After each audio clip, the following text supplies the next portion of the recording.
They just love it, and they're so into it, and they have this incredible energy. And then you have these personal interactions with you know, individual crowd members, and A crowd who's very excited about the process and is really enjoying it and feeling it and dancing too, and they want to be a part of it. It's just like the Pied Piper. You should see when the breakdancers find them.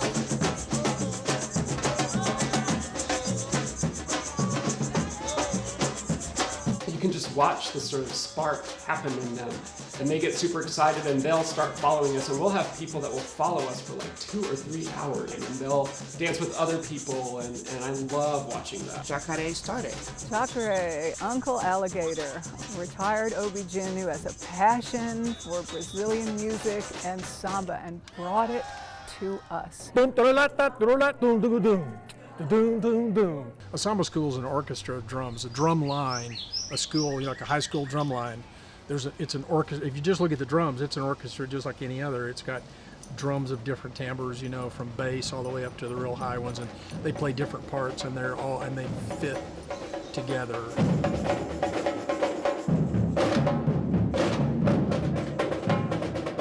They're not just going boom, boom, boom, boom, boom, boom, boom. You know, they have polyrhythms, and they fit together. So that appealed to me, just the sort of the mathematical, rhythmic aspect of it, and how playing different timbres of different drums sort of made a melody, and you know, and it had structure to it. Some of us were really practicing and really getting into it, you know, and so we were getting better, and we were learning more, and to be more serious about the music, and you know, try to take it to a higher level. And so I formed a group called Samba, and it was that was an outgrowth of a percussion class sponsored by the Armstrong School of Music at the Austin Lyric Opera. Hence the name that we gave to this final group, Austin Samba, Académicos da Ópera, which means scholars of the opera. It was a drum and vocal group.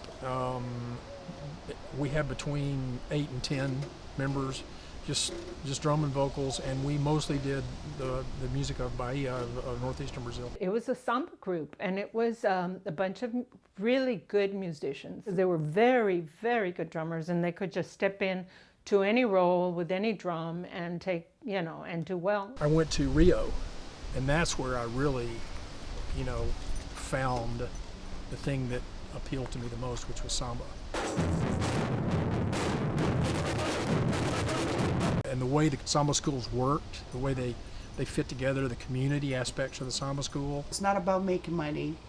It's only about meeting people where they are. The creation of a community, this embracement, the idea of being family. I looked at that and I said, that is a great model for Austin. I didn't want a band, I wanted a community, I wanted a big group. I didn't want just 10 people or 5 people or 6 or whatever, I wanted 600.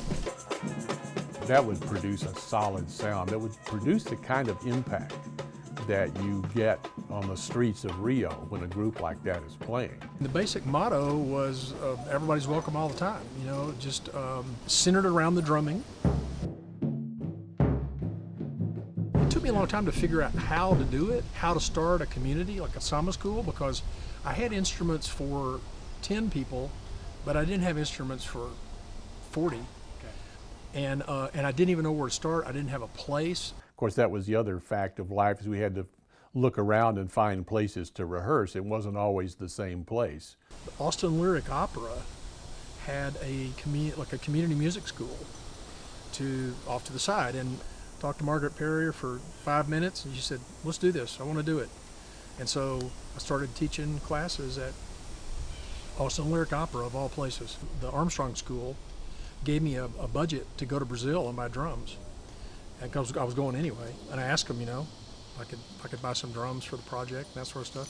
So they gave me a budget, and as it turns out, the dollar was very strong at that time compared to the real, so I could buy a lot of drums. People started showing up, and I stopped charging people. It was more important to me to have numbers of people and community than the money. I didn't care about the money. I don't really know how we got from 3 terrible people in the room to 10 or 12, but we did. 10 or 12 or 15 people started showing up, and so we just started getting bigger and bigger, and you reach a point of critical mass where what you're doing starts to sound cool, and so people come and they look in the door, and instead of just being 3 people who don't know what they're doing, suddenly there's 10 or 12, and it kind of sounds like music. We were actually a very different kind of school in 2005. At the time, we were at a studio on West 5th, which is now some big apartment complex as things go here in Austin. We have slowly worked our way into the consciousness of large segments of the Austin community, especially the ones who care about the music and who have the ability and wherewithal and whatnot to hire us and engage us. We would listen to them and follow them, and then every once in a while we'd see them for South by Southwest doing the same thing like the Blocos, and I loved it. And then one of the guys, his wife was a dancer, and she wanted to, put together some dancers. I'd worked with dancers before in my other band, and dancers are part of the deal, and so. And then they started to add dancers, and I said, oh my God, I want to do that. I want to do that. And it wasn't just all about the feathers, because not everybody had these huge glamorous feathers, It was just putting that movement to those rhythms. The word got out, that we're looking for dancers, and so dancers start showing up. So the next thing you know, we got 20 or 25 or 30 people,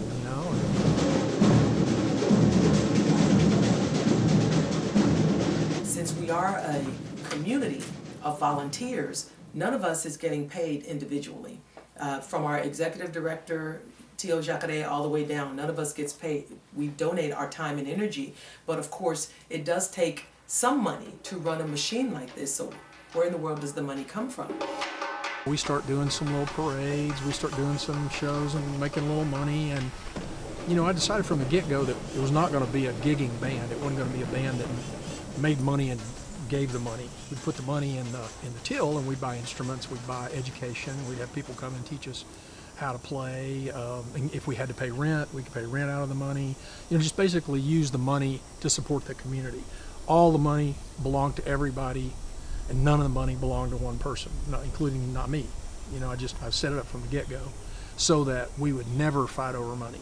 And this enables us to do all of the things that we do, including bringing in Dudu and Ailton and people like that, and buying costumes and buying instruments. There's going to be some workshops at the end of the month, in fact. There's 3 Brazilian dancers coming, and we're going to take a series of workshops with them.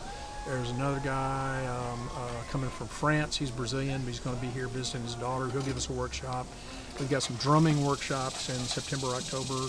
And see, we just went through this metamorphosis. We went from by that time we were so big we couldn't rehearse at the opera anymore. That is our beloved rehearsal space at Austin State Hospital, right behind us, where we get to go in on this mat floor and set up and use it. This building has been, I'm so happy every Wednesday when I get to come here. I know it's going to get filled with life and love and dancing and drumming and new choreo and people that I love, and that space. One of the things I love about Wednesday rehearsal is hearing the Samba school from the outside of the gym. I can park the car and I can hear sort of the pulsing drumming coming from inside.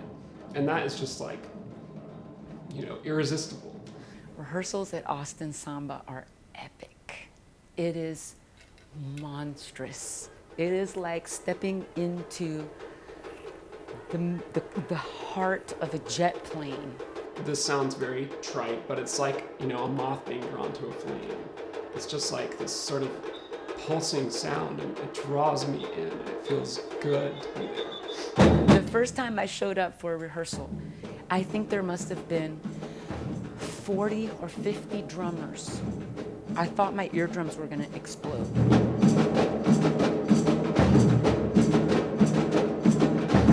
And there were probably 60 dancers on the floor.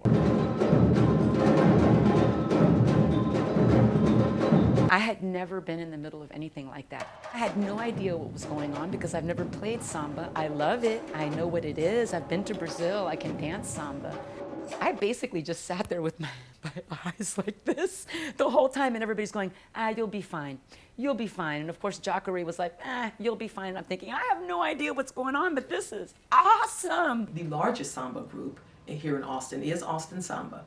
We are at this point about 150 strong. You don't have to be already an accomplished drummer to join our group, but you've got to be willing to put in the work if you're not an accomplished drummer.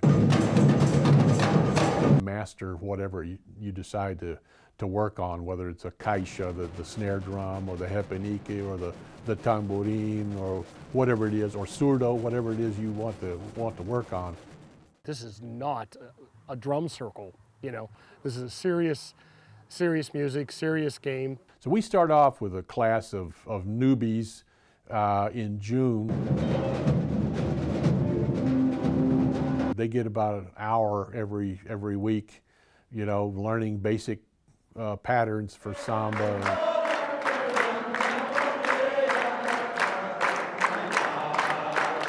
Not everybody stays with it, but a fair number do. It is a lot of work, I will say. Fitting that all together, learning it, memorizing it, and being able to play it right. I played guitar, but I never played drums, so a little intimidating at first because I didn't really know what I was doing. The height of each note, like 3, 6, 9 inches, 12 inches, every note is predetermined. 1, 2, 3, 4. Just slightly different. So it's kind of confusing, and I had to relearn a few things. Not knowing anything, I had to pay attention and really study.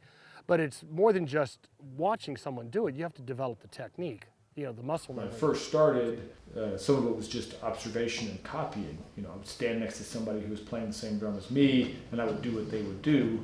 But to some extent, that's, you know, that can be disruptive. And you're trying to pick all this stuff up, but if you're only going to be doing it on rehearsal night, I wasn't able. I couldn't remember this stuff. So, you know, the natural thing is to start recording. So I started recording. I would do the recordings. I would do professional grade editing or reasonably good editing, and I started sending it out to the school, thinking, you know, I bet somebody else might find this useful. Well, it turns out that it was extremely useful. When Vince sends out the recordings, I burn a CD, so I have those in the car, get to listen to those a lot. I actually carry a drumstick in the car, so I can, you know, just, you know, one hand on my leg or wherever. For most people, for the average person, I mean, once the real grind goes from, I would say, by the time everybody gets on board and gets here, September, October, November, December, January, February, March, 7 months of hard work. If you're not there, you fall out. We move so fast. And they understand that they must achieve a certain level of mastery if they want to be playing in public representing the group at things like Brazil Day and parades and events that happen throughout the year. You know, because every year we put on a very complicated show with new songs and new rhythms and new combinations and new breaks. You know what you expect to hear from a tight ensemble where everybody's playing their patterns, and sometimes it fits together like clockwork.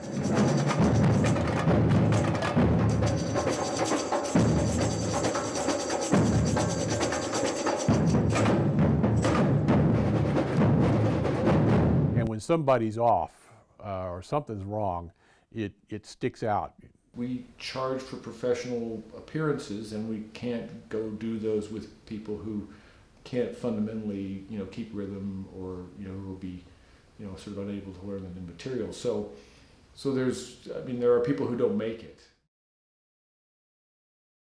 During the May and June months, we're holding what we call our open season.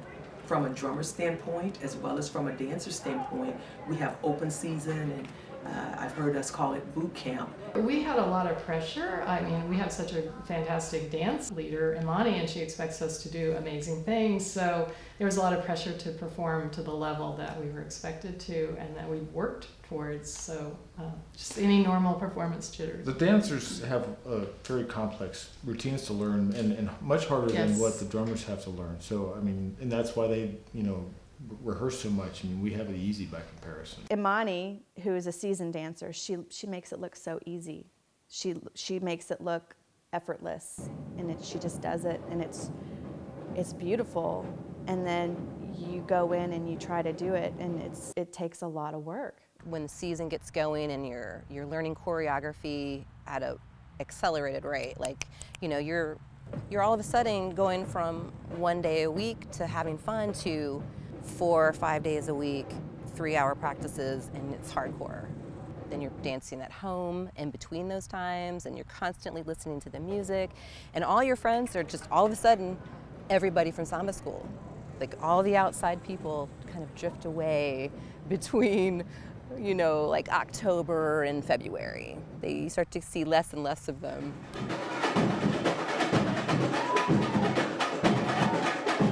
We're doing things that we never used to do a few years ago. We're playing for everybody now, large events. And the best example to me is that our association with the City of Austin Parks and Recreation and their arts programs, we're on their radar now, big time. And so we have a yearly event now at the Zilliker Hillside Theater based on our Carnival show, and they've been highly successful. We've done 2 already, and we're lined up for a 3rd.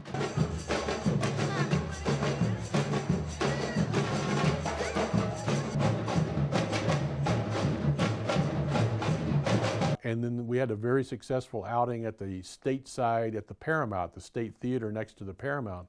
Sitting by the fire, my grandma told your grandma we're gonna set your flag on fire. Talking about.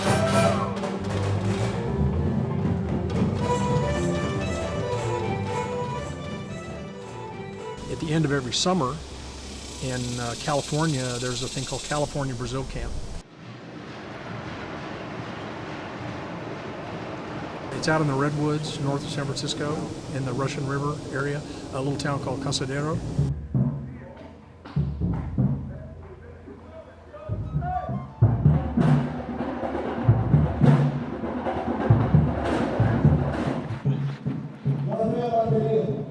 It's so neat to go to California Brazil Camp and to learn from amazing teachers, play with amazing people. Directed learning and learning of different styles and playing different kinds of drums. Super energizing.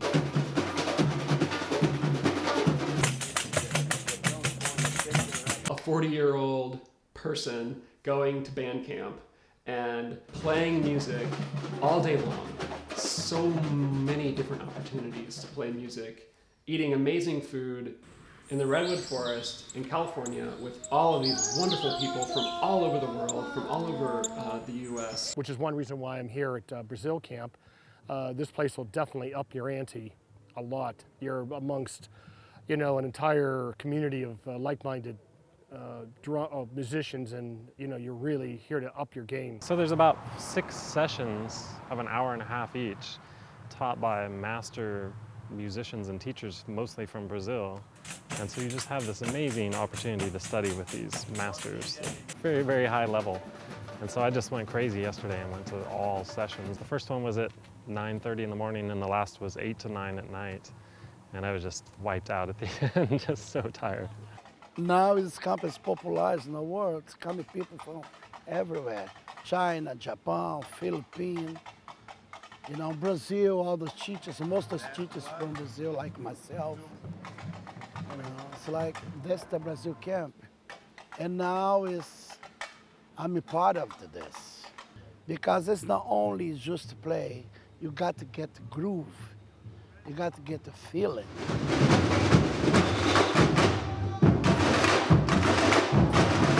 It takes a while to get the feeling, of course, any kind of music. But when you get the part, makes me really proud What I done been done for you. This group of people who are passionate about the music and the culture, and then you bring in these amazing choreographers and dancers and musicians, and you get to spend all day dancing and drumming and learning.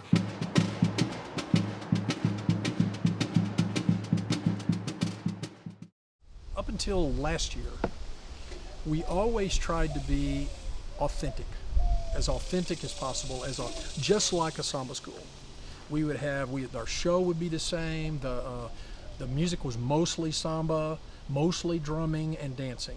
But I've always known in the back of my mind that we live in the land of Stevie Ray Vaughan. I mean, it's, this is the land of blues, it's rhythm and blues. And so we've decided to try to be authentic, but not so authentic, and try to sacrifice a little bit of the authenticity, which may not be understood by a Texan that doesn't know anything about Brazil, to try to bring it to the middle somewhere where even someone who doesn't know anything about Brazil can look at it and say, oh, that's LaGrange by ZZ Top, and it's a cool rhythm. Certain things that we did, like The Wizard of Oz, that was fun. A lot of people related to that.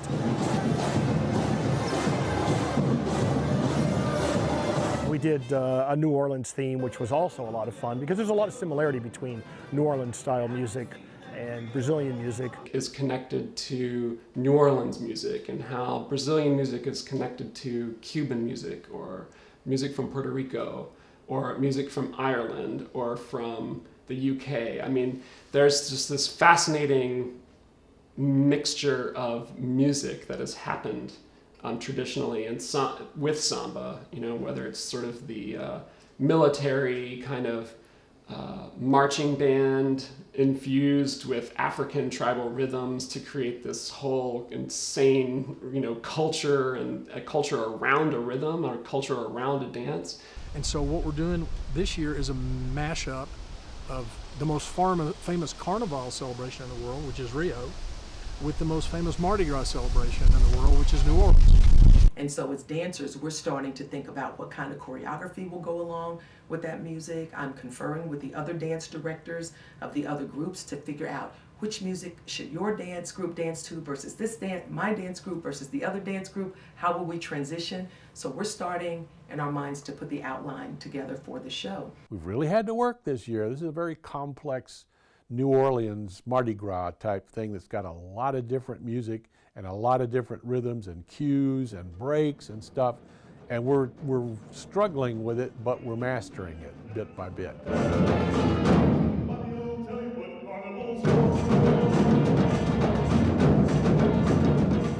In Austin Samba, we've developed kind of a layered system of performance in the group. So there's kind of the parading group.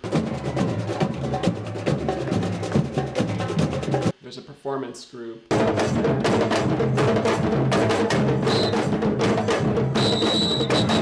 And then there's the advanced group.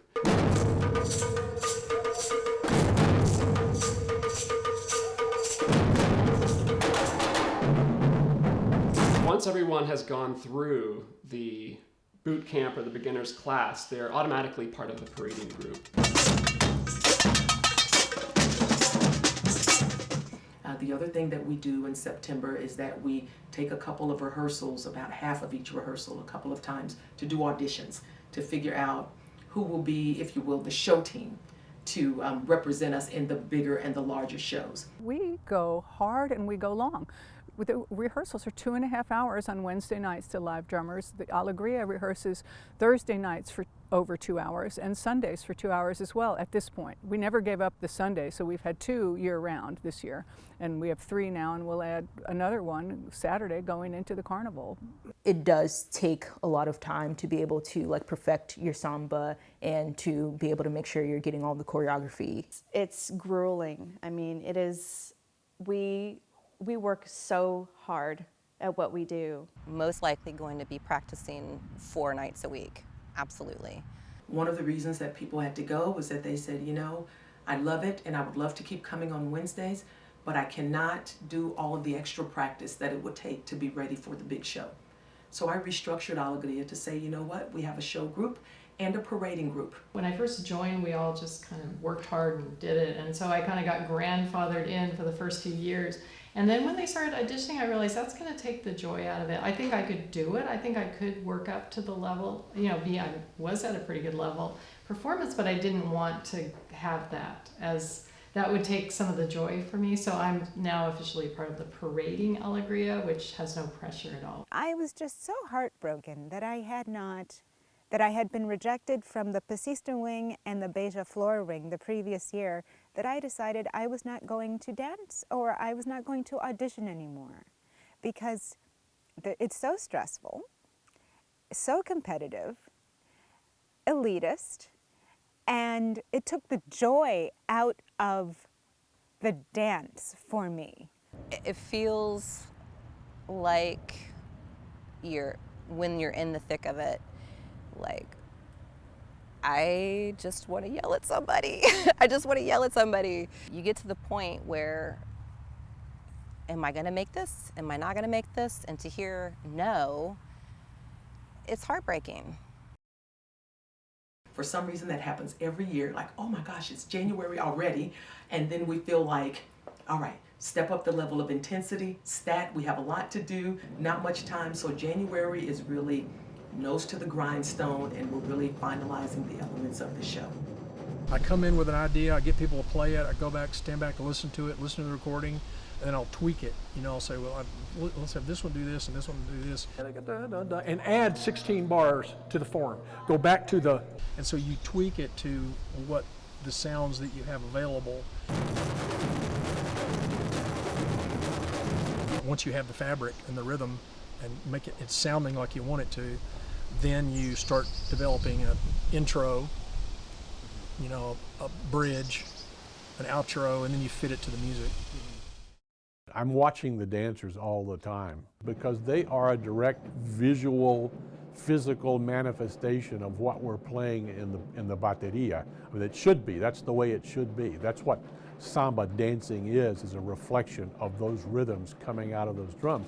The drummers, it's just, that's an amazing thing. The drummers are pulling us forward and moving us.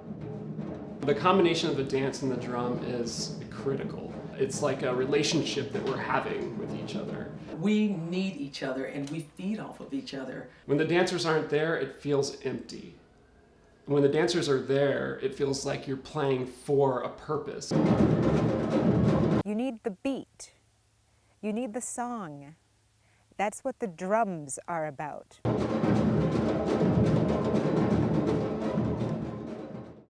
We only have a few months, but actually when we boil it down into weeks and we pull out the holidays, it's a lot shorter than it seems when you simply look at the calendar. So right now, Jacare and the bateria and all of the musicians are getting towards the final stages of their new compositions of the music. With that in mind, we dancers are ready to now start to build specific choreography to go with the musical pieces that the different dance groups will dance.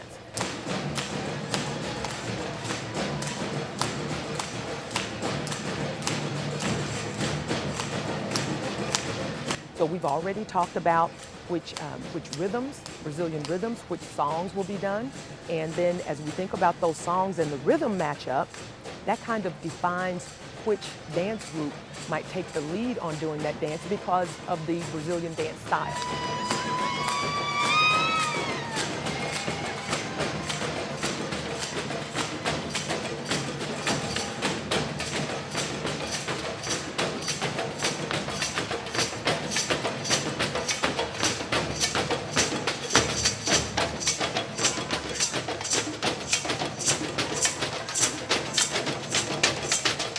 You've already gone through an audition at the beginning of the year.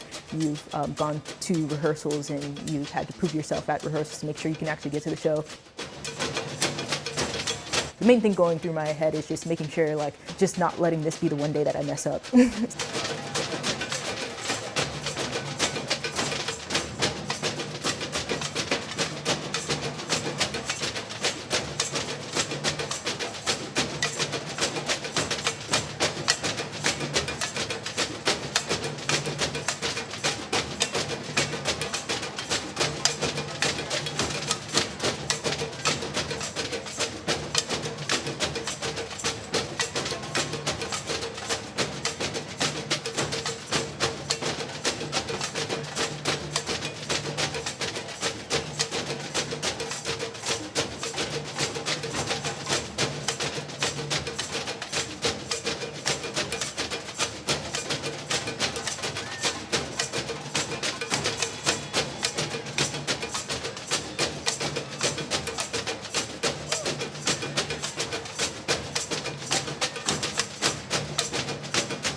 You know, I've read about the Portuguese colonizing Brazil, and I've read about the history of samba and the history of people, and I've taken Portuguese language classes, so I try to speak Portuguese if I can, and it's opened up.